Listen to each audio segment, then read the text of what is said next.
안녕하세요. 교정이 알고 싶다. 교알TV 교정과 전문의 형재영입니다.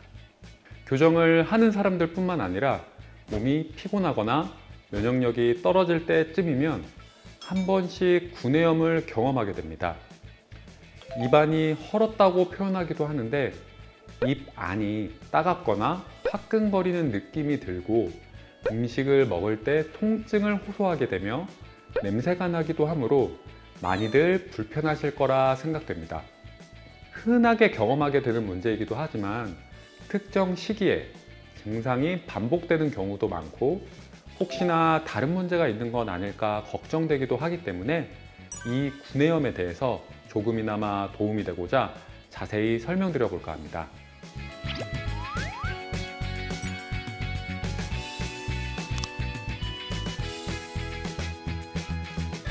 사전적 정의는 세균, 바이러스, 곰팡이 등의 감염으로 인해서 입 안 점막 및 입 주변에 염증이 생기는 질환으로 원인에 따라서 분류가 나눠지긴 합니다. 그러나 구내염이라 하면 아마 대부분 한 번쯤 경험하게 되는 입안에 하얗게 헐은 상처이고 이 상처의 정확한 진단명은 아프타성 구내염입니다. 아마 대부분의 사람들은 이게 불편하고 아프지만 대수롭지 않게 여기실 거라 생각됩니다.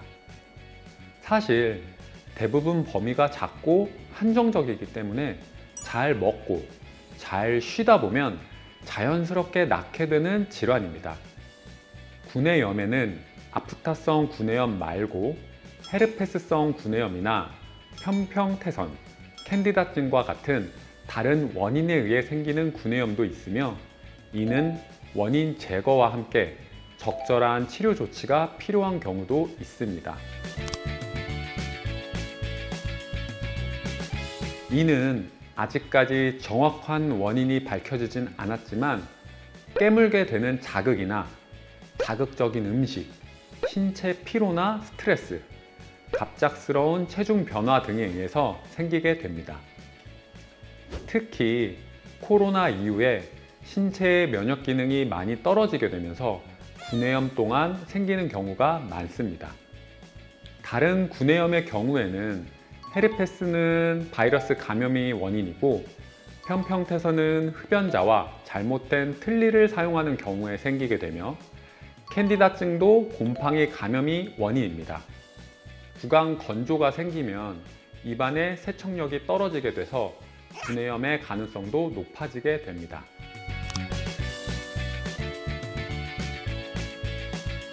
환자분들을 보다 보면 나는 구내염이 원래 자주 생긴다고 하시는 분들이 덜어 있습니다.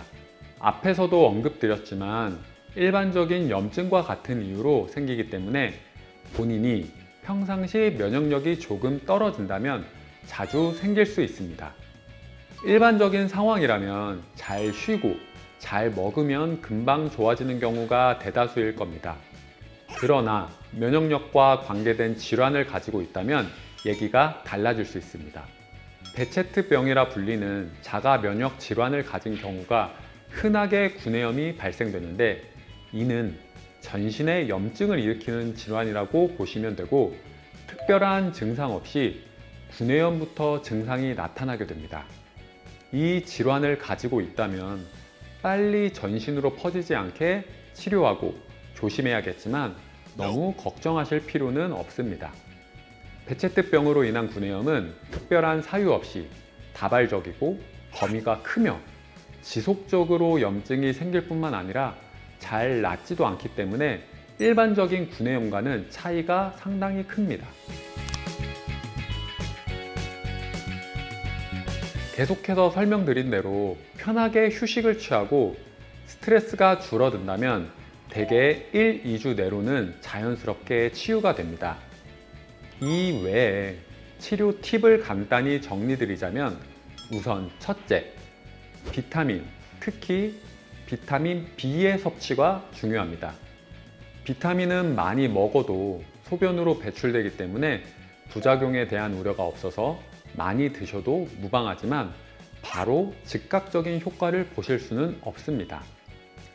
둘째, 일종의 염증이기 때문에 구강 청결이 중요합니다.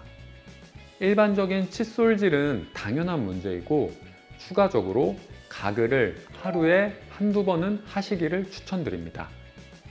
간혹 가글로 인해서 구강 건조가 위험하다는 분들도 있는데 하루에 한두 번 정도 가지고는 전혀 문제가 되지는 않습니다. 가글로 인해 얻어지는 구강 건강의 이득이 훨씬 많다고 생각하시면 될 것 같습니다. 세 번째로 구강 건조 예방이 있습니다. 입이 마르면 염증에 취약해지기 때문에 이를 예방하기 위해서 충분한 물을 마셔야 합니다. 또한 비염이 심하신 분들은 입으로 숨을 쉬게 되어 입이 마르는 경우가 상당히 많습니다. 최대한 코로 숨쉬는 습관과 함께 물을 충분히 섭취함으로써 구강 건조가 되지 않게 해주셔야 합니다. 네 번째로는 충분한 수면입니다. 아무래도 스트레스를 줄이고 면역력을 키우기 위해서는 충분한 수면만큼 중요한 것은 없다고 생각됩니다.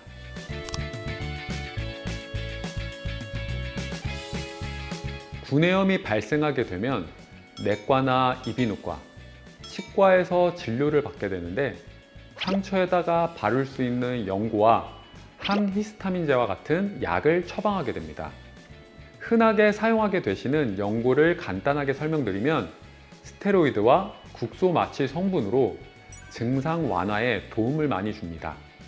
처방전 없이 일반적으로 약국에서 구매하실 수 있는 제품 중에서 흔하게 알고 계시는 오라메디나 페리덱스는 마취를 통해 통증을 줄이게 되고 아주 미량이지만 스테로이드 성분을 가지고 있습니다.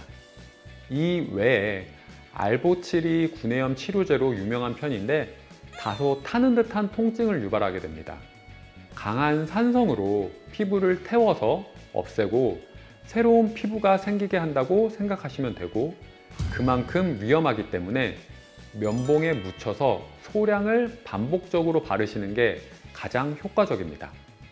감기도 아직까지 원인을 알 수 없기에 일반적으로는 열을 내리기 위한 약만 처방하는 것처럼 구내염도 지금 당장의 통증을 완화해주는 연고와 약을 먹는 걸로 개선한다고 생각하시면 될 것 같습니다.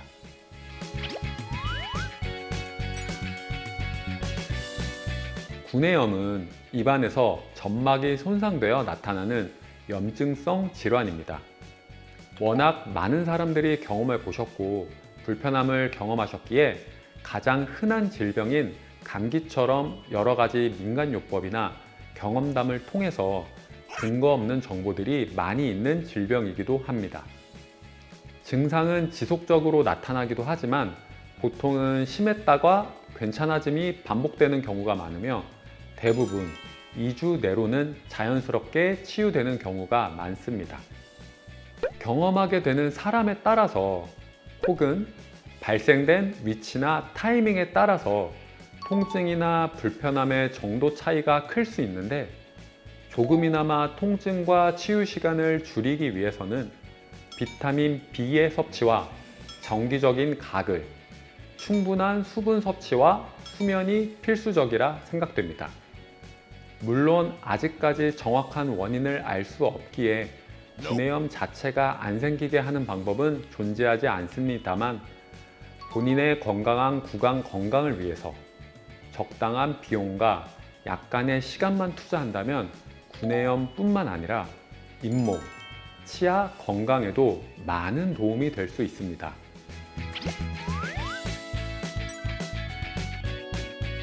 오늘은 구내염에 관해서 설명드렸습니다. 해당 영상이 도움이 되셨으면 좋아요, 구독 부탁드립니다. 감사합니다.